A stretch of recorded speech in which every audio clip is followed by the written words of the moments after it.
Oi, eu sou Luciana Loli Brasil e hoje eu vou falar sobre os japoneses ou a imigração dos japoneses para o Canadá, né? Depois eu vou falar da imigração dos chineses porque eles estão, de qualquer forma, ainda que as pessoas achem que eu falando isso parece preconceito, eu vou dizer que um parece com o outro, a história vai mostrar que, assim, infelizmente era assim que as pessoas tratavam naquele tempo, não é opinião minha. Eu peguei essa enciclopédia do Canadá, né? Eu não sei se eu tenho permissão de estar usando, mas enfim, eu peguei a tradução no Google Tradutor e vamos lá. Então, assim como o brasileiro parece com o argentino, os japoneses e os chineses se parecem, todo mundo sabe disso. E essa história atinge os chineses, mas por enquanto nesse vídeo eu vou falar só sobre os japoneses, ok? Então, os japoneses começaram a vir para o Canadá a partir do século passado, do século retrasado, passado não, que a gente já está em outro, né? Em 1800, né? 1800 e alguns quebrados aí. Então vamos lá, esse artigo foi escrito por Ana Tsunahara e foi publicado em 31 de janeiro de 2011, como vocês podem ver, e atualizado de 27 de setembro de 2019 por Mona Oikawa, Eliari e Celine Cooper. Os nipo-canadenses são os descendentes, né? Ou Nikkeis, que significa imigrantes japoneses e seus descendentes. São canadenses de origem japonesa. Os japoneses chegaram ao Canadá em duas grandes ondas, né? Não é como a história dos italianos que vieram assim, numa onda constante. Não foi assim uma onda, outra onda, não. Foi uma coisa constante. Os japoneses não, foi em duas grandes ondas, né, que eles vieram. Primeiro, a primeira geração de imigrantes, chamada IC, que é a primeira geração, chegou entre 1877 e 1928. E a segunda, depois de 1967. Aí por que esse espaço? Vocês vão entender no decorrer dessa história, mas está relacionado com a guerra, né? Então, o censo de 2016 registrou 121.485 pessoas de origem japonesa no Canadá, ou 0,35% da população canadense. As primeiras gerações de nipo-canadenses foram negadas, eles dizem negados, mas é negadas, né? A tradução não está respeitando como é o nome feminino e masculino, não. Foram negadas todos os direitos dos cidadãos, né? Como se eles fossem subclasse, como o direito de votar nas eleições provinciais e federais. Eu estou falando da primeira geração, que chegou aqui em 1877, né? Foi negado o direito de votar, né? Especialmente os europeus que fizeram isso, canadenses europeus, né? Votar nas eleições provinciais e federais e de trabalhar em certas indústrias. Durante a Segunda Guerra Mundial, o governo federal prendeu e desapossou, ou seja, desapropriou mais de 20 mil nipo-canadenses. Se você teve gerações de gerações fazendo, trabalhando, construindo, e depois de tudo que eles conseguiram conquistar, foram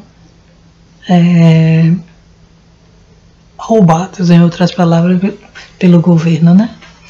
Os nipo-canadenses se estabeleceram principalmente na Colômbia Britânica, porque é perto do oceano, né? Porque eram pescadores, né? É um lugar bom, porque não é tão frio como aqui, como Alberta, né? Mas, enfim, alguns vieram para Alberta e Ontário também. E contribuíram para todos os aspectos, da sociedade canadense. Os nipo-canadenses conhecidos incluem os romancistas Kerry Sakamoto, desculpa pela minha pronúncia, Kerry Sakamoto, Aki Shimazaki, Michele Sagara, Hiromi Goto, Kim Moritsugu e Joy Kogawa. Joy Kogawa é famosa por causa de um livro que ela escreveu falando sobre o que eles passaram aqui, né? Ela tinha 8 anos quando vivenciou tudo o que ela escreve. Ela escreveu já depois de adulta, é claro, né? Mas ela, assim, ela ainda é viva no caso, né? Mas ela carrega até hoje os traumas daquela época, né? Porque foi sério. O livro que ela escreveu foi Obasan, que é a história da tia, né? Uma novela. Essa aqui você pode ter de papel, e-book e audiobook, né? Tem partes que você pode ler também sem nem comprar o livro, né?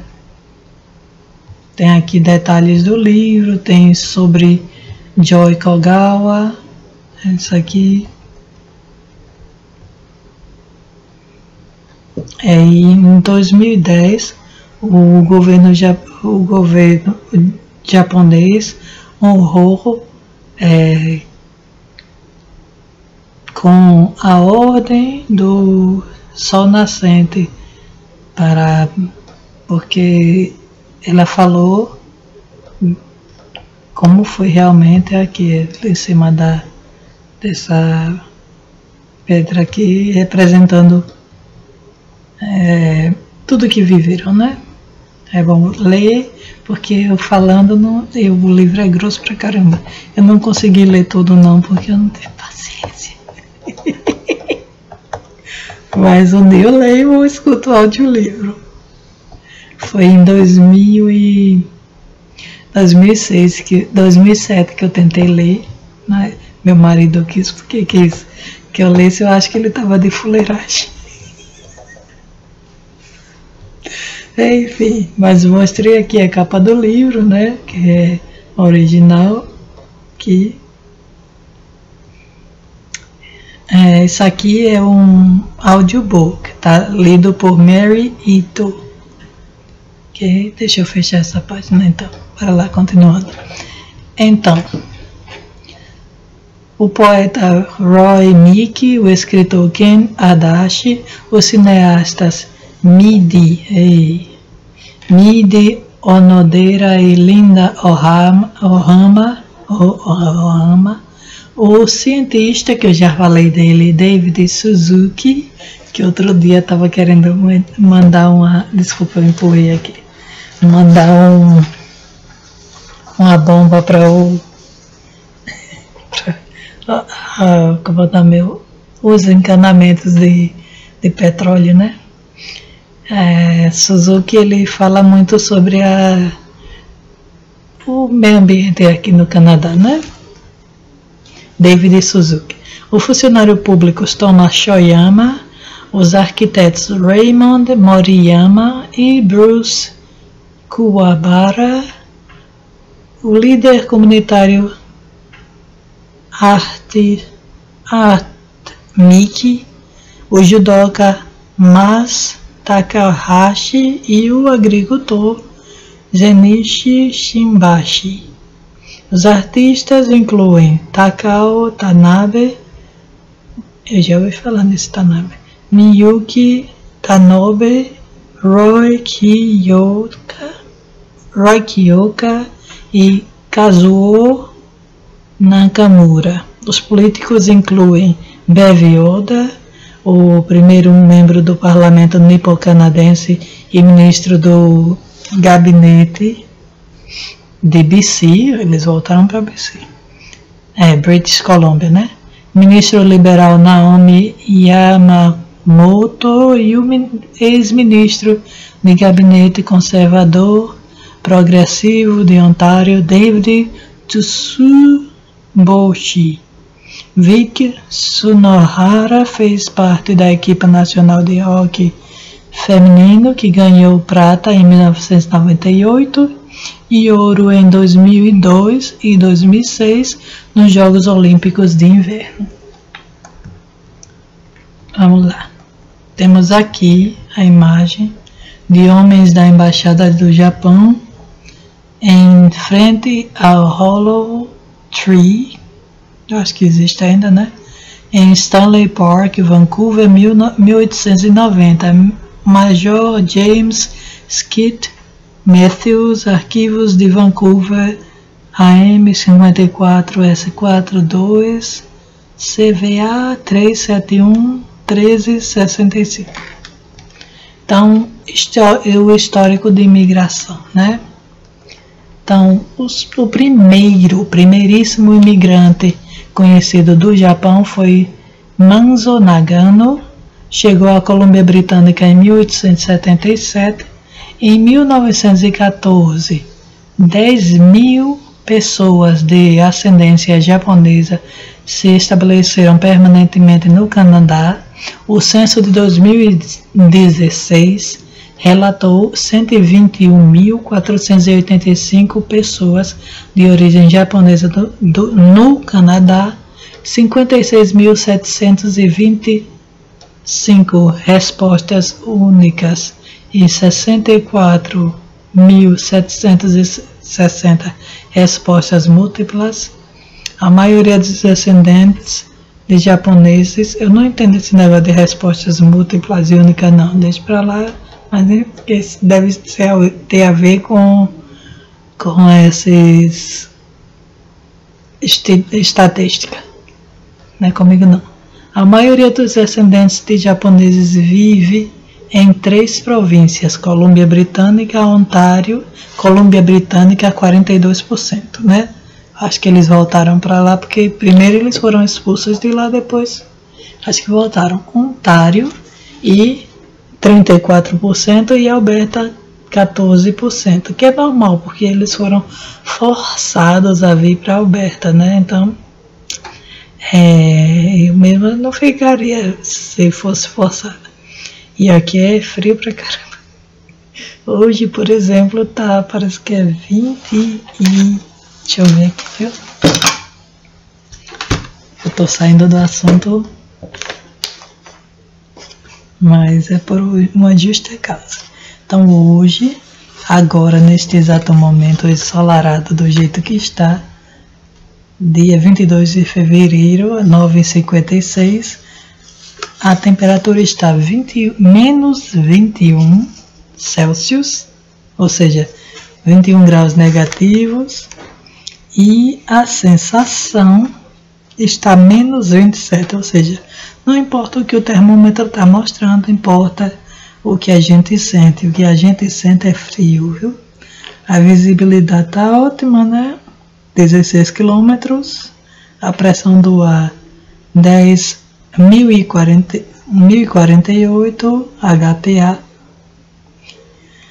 e a umidade 63. Para mim não está aparecendo isso nada, que eu uso meus lábios tão secos. Mas vamos voltar ao assunto então. É por isso que eu demoro com essas coisas. Então, assim, é normal porque a pessoa do Japão vem para cá e diz, assim como um amigo, o mais novo amigo Júnior Kimura, que disse que tem um sonho de vir para o Canadá, mas quando eu soube, acho que ia pensar 2 vezes. Mas se adaptar bem, tá? Colômbia Britânica é onde a maioria do povo do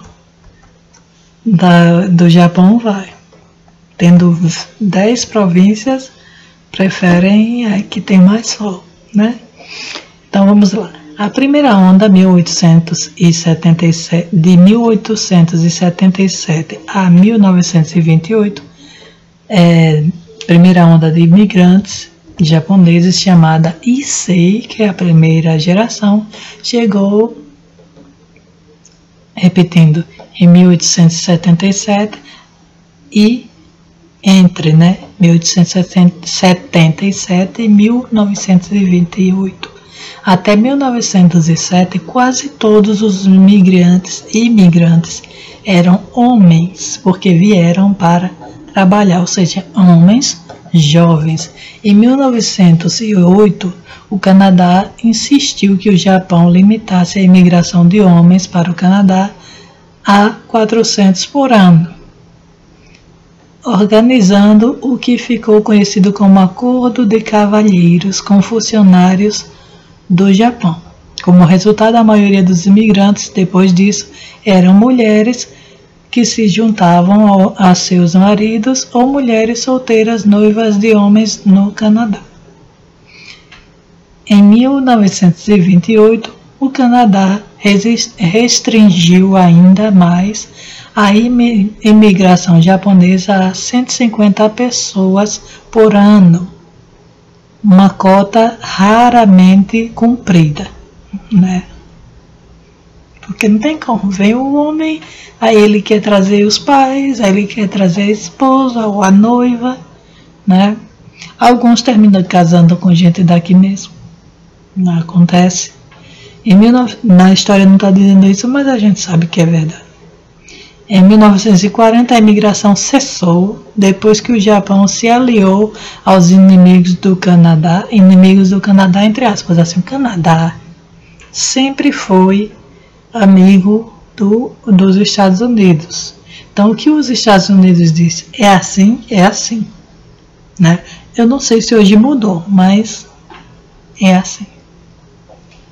Então, o Japão se aliou aos inimigos do Canadá na Segunda Guerra Mundial, a Alemanha nazista e a Itália fascista. Lembra que eu falei da implicância com os italianos? Pronto. Em 1940 aí é que apertou mesmo. A imigração japonesa não foi retomada até meados da década de 1960, exceto para reagrupamentos familiares, que ainda existe esse reagrupamento familiar. Os I6 eram geralmente jovens e alfabetizados. Não tinha esse problema de analfabetismo entre eles, né? A maioria era de aldeias de pescadores, agricultores nas ilhas do sul de Kyushu e Honshu.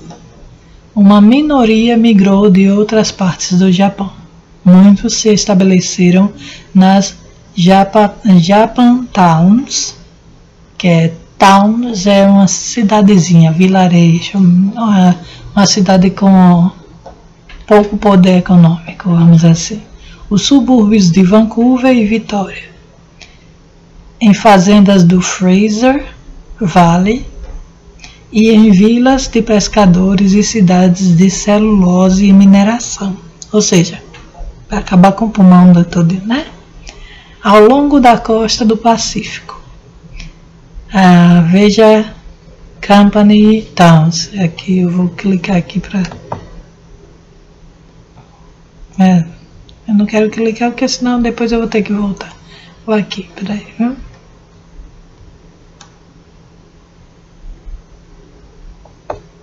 Vou me perder nessas idas e vindas. Não. Deixa pra lá, senão vai começar a enganchar. O computador tá com um monte de coisa aberta.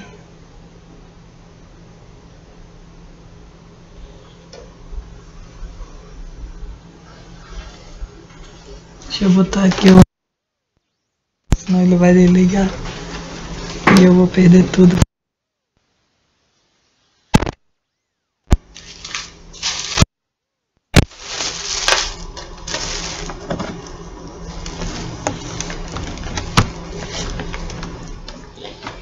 Bora lá, continuar, né? Então,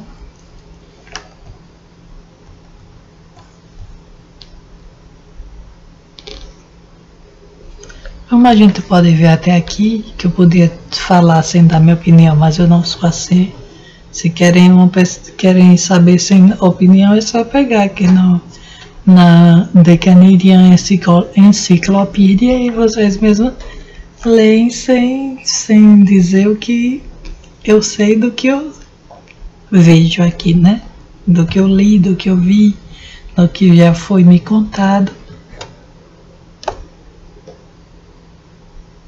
Bora. Deixa eu ver onde é que eu parei.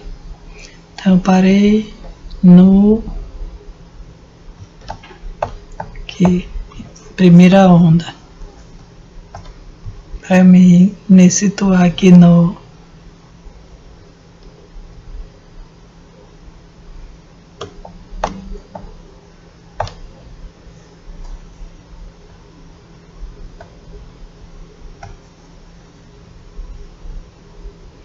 enfim, depois a gente vê se eu lembrar, né?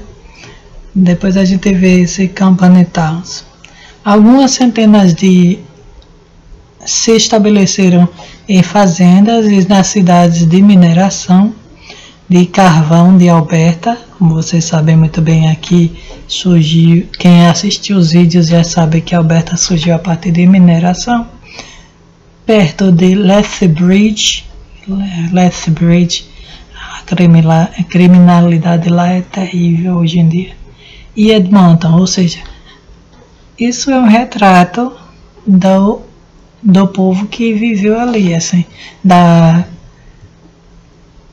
o que resta, né? Que a pobreza, quem vive na mineração é o trabalho braçal, não é uma pessoa que vai rica. Cadê?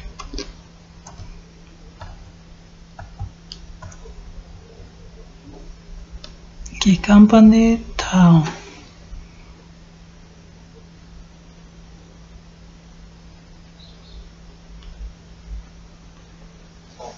Que Company Town. Company Town importante no Canadá. A formação da industrialização, desenvolvimento urbano e trade union, o movimento de trade union. Eles fizeram. Com tudo isso, eles terminaram fazendo. Não vou ler tudo isso, né? Eu pensei que ia ser imagem, Company e tal. Mas assim, com tudo isso, aí teve a criação da união dos trabalhadores, né? Porque não dá para ser, não dá para. Eles ficam explorando, os mineradores exploram, trazem as pessoas de outros lugares para explorar. Aí, em todo lugar, assim. Então vamos lá. Então foram para Lethbridge, Edmonton, aqui em Edmonton, em Alberta, para trabalhar. Tá aqui o Powell Street, a leste de Main Street, em Japantown, Vancouver, 1928. Não sei se esse lugar ainda existe, mas deve até ter. Deviam botar assim, colocar assim a imagem como é hoje, né? Eu não vou caçar porque senão vai enganchar. Como enganchou agora?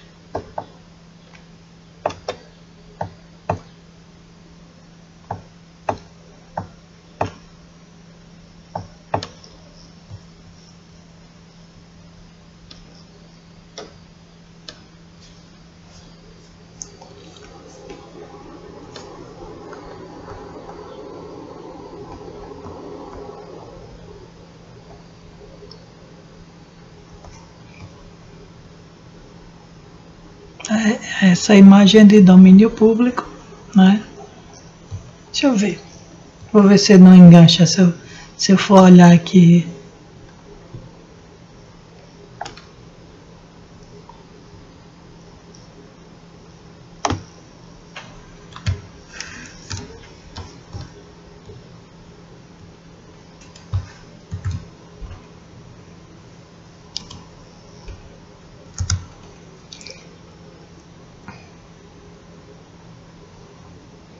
Power Street Festival. Eu acredito que ainda existe essa rua.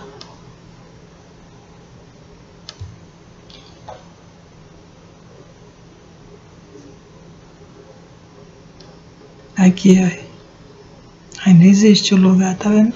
Só que tá assim, esse bagulho, assim, não foi. Tem a rua ainda. Power Street.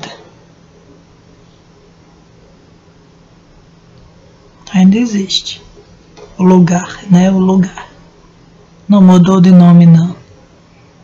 Aqui, esse mesmo lugar aqui, todo acabado aqui, hoje em dia.